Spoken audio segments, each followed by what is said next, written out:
नमस्कार शेतकरी मित्रांनो, ITC मार्समध्ये आपल्या सर्वांचे स्वागत आहे। आजचा आपला विषय आहे केळी पिकामधील पोंगा भरणी।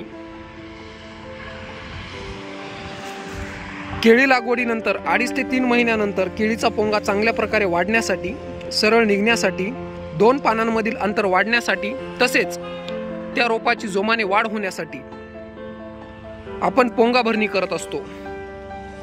पोंगा भरणी करण्यासाठी आपण हायड्रोलाइज्ड प्रोटीन अमायनो ॲसिड W/V 20 ते 21% असणारे कोणत्याही कंपनीचे औषध 200 मिलीलिटर वापरायचे।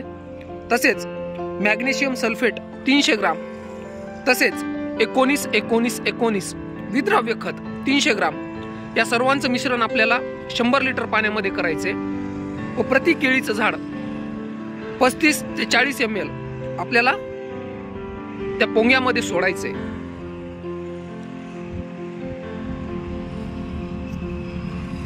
अशाच प्रकारचे नवनवीन व्हिडिओ बघण्याकरिता आजच ITC मार्स ॲप्लिकेशनला डाउनलोड करा।